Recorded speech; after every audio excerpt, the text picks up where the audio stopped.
बिस्मिल्लाहिर्रहमानिर्रहीम। नाज़रीन अस्सलाम वालेकुम, मैं हूँ इमरान वसीम। नाज़रीन, दो मौज़ूआत पर इस प्रोग्राम में आपके साथ हम बात करेंगे। एक तो जो बिलावल भुट्टो ज़रदारी ने आज प्रेस कॉन्फ्रेंस करके इस बात का ऐलान किया कि हुकूमत साजी में पाकिस्तान पीपल्स पार्टी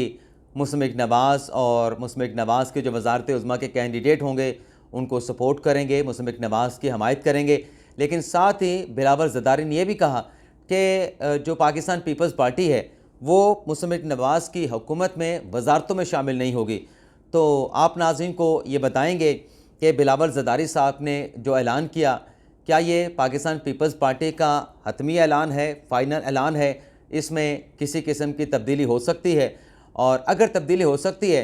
तो कौन सी पिक्चर अभी बाकी है? इसके अलावा पीपल्स पार्टी के इस फैसले पर मुस्लिम नवाज़ में क्या सोच पाई जाती है, और शहबाज शरीफ साहब अचानक इस्लामाबाद पहुँचे हैं, यहाँ पे एक बड़ी अहम बैठक होने जा रही है, इस बैठक के हवाले से भी आप नाज़रीन को बताएंगे। और फिर अली अमीन गंडापुर साहब का नाम आ गया है एक कत्ल के मुकदमे में, ये क्या मामला है, इस पर भी आप नाज़रीन के साथ तफसीलात आपकी खिदमत में पेश करेंगे। और PTI के इत्तेहाद में शामिल होने के बाद जमात इस्लामी को पहला झटका क्या लगा है, इस पर भी आप नाज़रीन के साथ अभी कुछ देर में जो डिटेल्स हैं वो शेयर करेंगे। तो सबसे पहले नाज़रीन, अली अमीन गंडापुर जिन्हें इमरान खान साहब ने खैबर पख्तूनख्वा का नया वज़ीर आला नामज़द कर दिया है। अब ये तो नाज़रीन आप जानते हैं कि खैबर पख्तूनख्वा में पाकिस्तान तहरीक इंसाफ ने बिलाशुबा बड़ी कामयाबी हासिल की, और तीसरी मरतबा 2 टेन्योर पाकिस्तान तहरीक इंसाफ ने खैबर पख्तूनख्वा में 5 साल की हुकूमतों के मुकम्मल किए, और तीसरी मरतबा भी खैबर पख्तूनख्वा की आवाम ने पाकिस्तान तहरीक इंसाफ पर एतमाद का इज़हार किया। लेकिन आपने ये देखा कि जो अली अमीन गंडापुर साहब को वज़ीर आला नामज़द किया गया, इससे पहले परवेज़ खटक साहब, उनके बाद महमूद खान को बनाया गया, दोनों पाकिस्तान तहरीक इंसाफ को छोड़ गए। उस्मान बुज़दार साहब पंजाब में खान साहब ने बनाए, उस्मान बुज़दार साहब इमरान खान साहब को छोड़ गए। अगर हम अली अमीन गंडापुर साहब की बात करें कि ख़ासियत क्या है कि इमरान खान साहब ने अली अमीन गंडापुर साहब को जो है वो वज़ारत आला के लिए नामज़द किया है, तो बिलाशुबा जितने पहले वज़ारत उज़्मा पे नाम आए हैं, परवेज़ खटक साहब हों, महमूद खान साहब हों, या अपने उस्मान बुज़दार साहब हों, इन तीनों के मुकाबले में जो अपने अली अमीन गंडापुर साहब हैं वो खान साहब के बहुत ज़्यादा वफ़ादार हैं, बहुत ज़्यादा लॉयल हैं, और जो खान साहब कहेंगे उस पर यस बॉस कहकर वो जो है वो रास्ता पकड़ लेंगे, यानी कि चल निकलेंगे कि खान साहब ने कह दिया है तो ये काम मैंने करना ही करना है। लेकिन नाज़रीन, इख्तलाफात अभी भी मौजूद हैं। आज इस्लामाबाद हाई कोर्ट में एक पटिशन दायर हुई असद कैसर की जानिब से कि वो इमरान खान साहब के साथ मुलाकात करना चाहते हैं जेल में जाके, अडियाला जेल में, और साथ में उस पटिशन में इस्लामाबाद हाई कोर्ट से ये भी कहा गया कि मुझे खान साहब से मुलाकात की इजाज़त देने के साथ साथ पुलिस को हुक्म दिया जाए, अडियाला जेल के हुकाम को हुक्म दिया जाए कि मेरी जो मुलाकात हो इमरान खान साहब के साथ उसमें प्राइवेसी को मलहूज़ खातर रखा जाए। तो ये जो दरख्वास्त है नाज़रीन, जस्टिस मियाँ गुल हसन औरंगज़ेब साहब का जो बेंच है उसके सामने कल समाअत के लिए मुकर्रर कर दिया गया है। अब जो इख्तलाफात थे वो कि खान साहब ने अपनी अनाउंसमेंट कर दी है, नॉमिनेशन कर दी है अपने अली अमीन गंडापुर साहब की, लेकिन आतिफ खान किसी और को बनाना चाह रहे थे, और जो असद कैसर साहब हैं वो अपने भाई को बनवाना चाह रहे थे, और भी कुछ नाम थे, मुश्ताक गनी साहब का नाम था। तो खान साहब ने ऐलान तो कर दिया है, लेकिन उस पर रिजर्वेशन बहुत ज़्यादा आ रही हैं, पार्टी के अंदर बहुत ज़्यादा इख्तलाफात पाए जा रहे हैं, और ये भी हो सकता है नाज़रीन अगर खान साहब ने अपने इस फैसले के साथ कंटिन्यू किया तो जैसे पंजाब में एक सेक्शन क्रिएट हो गया था, वो तो बुज़दार साहब को जब नामज़द किया और कुछ अरसा गुजर गया तो फिर वहाँ पे ऐसे एलिमेंट पैदा हुए जो बुज़दार साहब के ख़िलाफ़ हो गए कि इस बंदे को गवर्नेंस का नहीं पता। तो यहाँ पे जो अली अमीन गंडापुर साहब हैं, जैसे मैंने कहा कि बिलाशुबा खान साहब के वफ़ादार हैं, यस बॉस वाले हैं, लेकिन वो उनका जो एक तर्ज़ बयान है, जो अंदाज़ गुफ्तगू है, उसको लेके नाज़रीन मतलब आने वाले दिनों को तो दूर की बात है, अभी तो उनके नॉमिनेशन की अप्रूवल होनी है खैबर पख्तूनख्वा की असम्बली से। तो कहीं इस नॉमिनेशन की वजह से इंतखाबात से पहले वज़ारत आला के इंतखाब से पहले कहीं PTI के आज़ाद कैंडिडेट में कोई फूट ना पड़ जाए, दरार ना पड़ जाए, तहरीक इंसाफ को मुश्किलात का सामना करना ना पड़ जाए। तो कल असद कैसर साहब जा रहे हैं, और देखते हैं वो खान साहब को कन्विंस करने की कोशिश करेंगे कि कोई ऐसा शख्स लेके आया जाए वज़ारत आला खैबर पख्तूनख्वा पे जो डिसेंट हो, जो एक अच्छी चॉइस समझा जाए। तो देखते हैं कल इस इस्लामाबाद हाई कोर्ट में क्या होता है। कल इंशाल्लाह इजाज़त लगता है कि मिल जाएगी, और इसके बाद कल ही असद कैसर साहब की मुलाकात भी इमरान खान साहब से हो जाएगी। अगली जो नाज़रीन ख़बर है कि कत्ल के मुकदमे में उनका नाम आ गया है, तो एक सरदार इनामुल्लाह खान हैं, इनके भाई का 2018 से पहले सरदार इसरारुल्लाह खान इनके भाई थे। तो इन्होंने एक दरख्वास्त दी थी जो DPO हैं डेरा इस्माइल खान के सरदार इनामुल्लाह खान साहब ने, कि अली बिन गंडापुर को, उमर बिन गंडापुर को और एक तीसरा और शख्स था, ये 12/6/2018 को दरख्वास्त दी गई थी DPO डेरा इस्माइल को, जिसमें कहा गया था कि 7 अफराद जिसमें मेरे भाई सरदार इसरारुल्लाह भी शामिल हैं, इनको शहीद किया गया और 13 अफराद को ज़ख्मी किया गया। और इसमें कहा गया कि जो अपने अली बिन गंडापुर हैं और उनके जो भाई हैं उमर बिन गंडापुर, ये मुलव्वस हैं, तो इनको जो है वो केस में मुकदमे में नामजद किया जाए। ये नाज़रीन दरख्वास्त हाँ जी DPO ज़िला डेरा इस्माइल खान साहब को दी गई है। तो अब इनके 9 मई के केसेस तो थे अपने अली बिन गंडापुर साहब पे, लेकिन अब इनके खिलाफ 7 अफराद की शहादत और 13 अफराद को ज़ख्मी करने का मुकदमा भी सामने आ गया है। अब आ जाते हैं जो पाकिस्तान पीपल्स पार्टी के जो चेयरमैन हैं 3P के बिलावल भुट्टो ज़रदारी साहब, उन्होंने प्रेस कॉन्फ्रेंस की जिसमें उन्होंने इस बात का ऐलान किया कि हम मुस्लिम नवाज़ को सपोर्ट करेंगे, उनके वजारत उज़्मा के कैंडिडेट को सपोर्ट करेंगे और हुकूमत का हिस्सा नहीं बनेंगे, वजारतें नहीं लेंगे। और साथ में उन्होंने ये भी कह दिया कि मैं वजारत उज़्मा का उम्मीदवार नहीं हूँ। तो जब बिलावल भुट्टो ज़रदारी साहब ने ख़ुद को विड्रॉ कर लिया, तो उसके बाद जब हम नाम ले रहे थे कि शहबाज शरीफ साहब वजारत उज़्मा के कैंडिडेट होंगे, तो इन हालात में जो अभी ऐलान पीपल्स पार्टी ने किया है, आज के इस ऐलान के मुताबिक मुस्लिम नवाज़ जो है वो नवाज शरीफ साहब को भी वज़ीर आज़म की सीट पर ला सकते हैं। अब लाते या नहीं लाते वो अलग बात है, क्योंकि सबसे पहले तो मुस्लिम नवाज़ ने पीपल्स पार्टी का जो फैसला है इसको एडमिट करना है, या इस फैसले पे क्या करना है ये तो मैं अभी डिटेल आपके साथ शेयर करने जा रहा हूँ। लेकिन साथ में नाज़रीन बिलावल भुट्टो ज़रदारी साहब ने यह भी कहा कि आसिफ अली ज़रदारी को सदर पाकिस्तान होना चाहिए। तो एक तरफ तो वजारतों में आने के लिए तैयार नहीं, दूसरी तरफ जो है वो आइनी ओहदा अगर सदर पाकिस्तान का मिलता है, स्पीकर का मिलता है, चेयरमैन सेनेट का मिलता है, वो पाकिस्तान पीपल्स पार्टी जो है वो लेने के लिए तैयार है। तो इस पे नून लीग का जो इब्तदाई तौर पे मीडिया पे जो रिस्पांस आया, उसमें मरियम औरंगज़ेब साहबा ने कहा कि पीपल्स पार्टी के बयान को खुशाइंद है, और बल्कि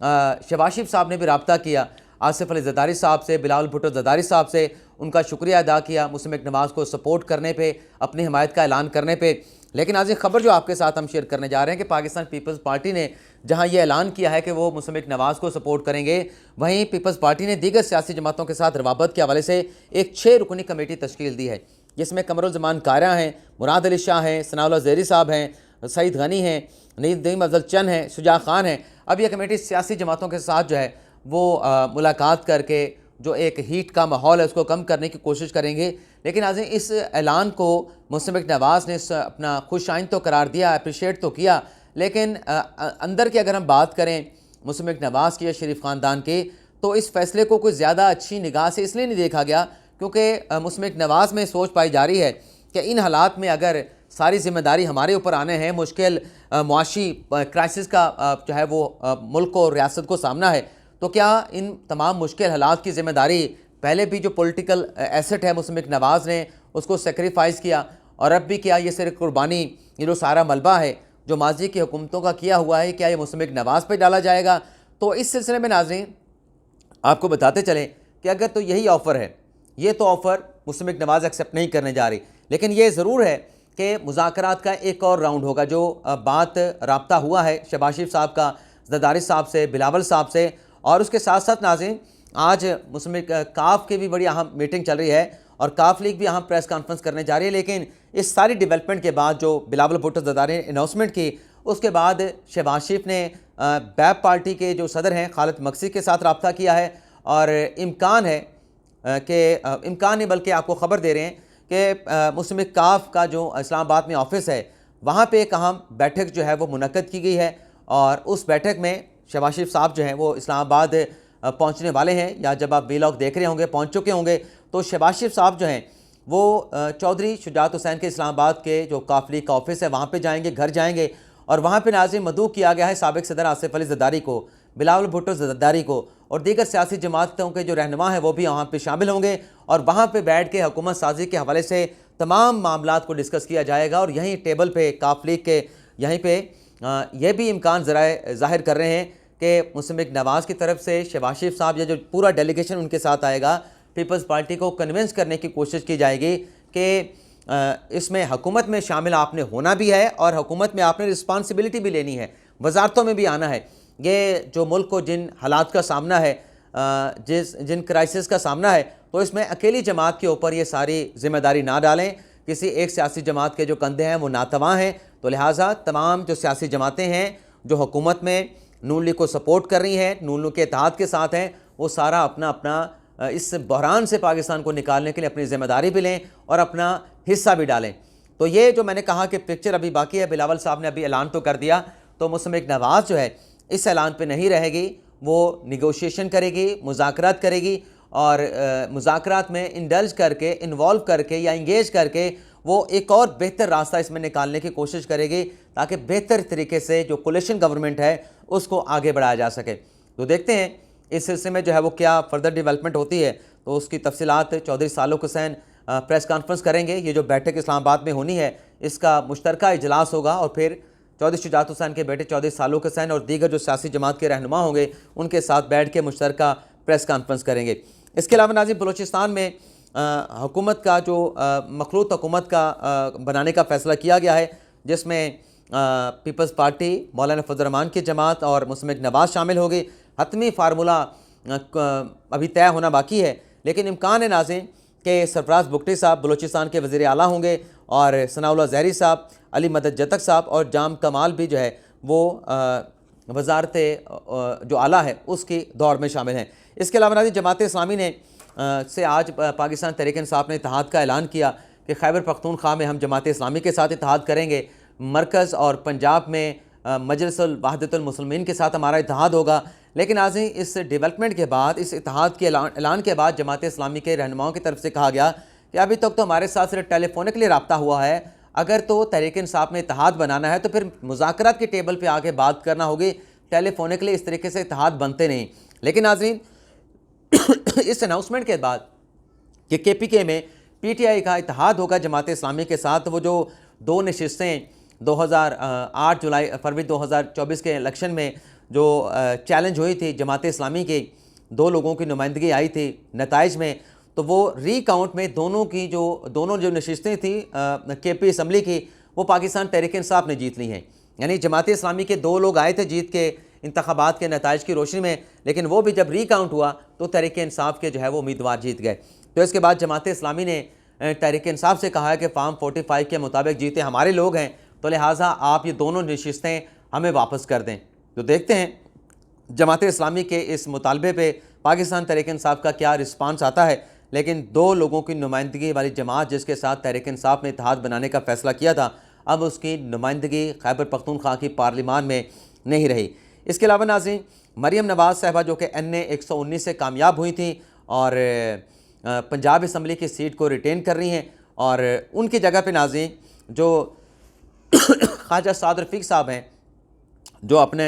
NA 122 का जो इलेक्शन था वो लतीफ़ खोसा के मुकाबले में हार गए थे, तो मरियम नवाज़ की कौमी असम्बली की खाली होने वाली जो सीट है उस पर ये खबरें आ रही हैं कि साद रफ़ीक साहब जो हैं उन्हें मुस्तफ़ा नवाज़ की तरफ से जो है वो यहाँ से NA 119 से जो है वो इलेक्शन लड़वाया जाएगा। वैसे नाज़रीन,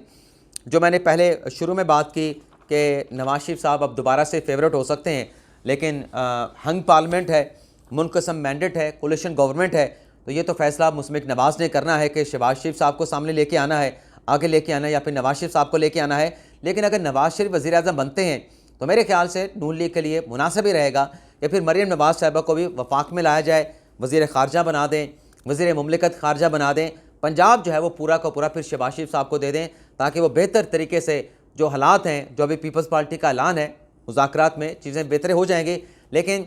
आइंदा 5 साल को अगर देखना है तो फिर नवाज शरीफ अगर मरकज़ में आते हैं तो फिर नीचे शहबाज शरीफ साहब को ही लाना पड़ेगा, मुस्तफ़ा नवाज़ को। लेकिन बहरहाल इतनी तेज़ी के साथ नाज़रीन पॉलिटिकल डेवलपमेंट्स हो रही हैं, तो जैसे जैसे चीज़ें सामने आएंगी, हैपनिंग्स होती जाएंगी, उनकी तफसीलात आपके साथ शेयर करते जाएंगे। और कल नाज़रीन सुबह 7 बजे के व्लॉग में जो फाफन की रिपोर्ट है उसका हम पोस्टमार्टम करेंगे, और और ये जो सारी चीज़ें चल रही हैं इनकी रोशनी में एक ये भी है कि हो सकता है कि वज़ीर आज़म के इलेक्शन से पहले इलेक्शन हो जाए, और काजी फैसल साहब को भी एक इस्तदा की गई है कि इलेक्शन के हवाले से इस किस्म का फ़ैसला दें। तो वो क्या दरख्वास्त है और किस किस्म का फ़ैसले की इस्तदा की गई है, तो सुबह 7 बजे के प्रोग्राम में इन ख़बरों की तफसीलात आपके साथ हम शेयर करने जा रहे हैं। तो इजाज़त चाहते हैं आप नाज़रीन से। अल्लाह हाफ़िज़।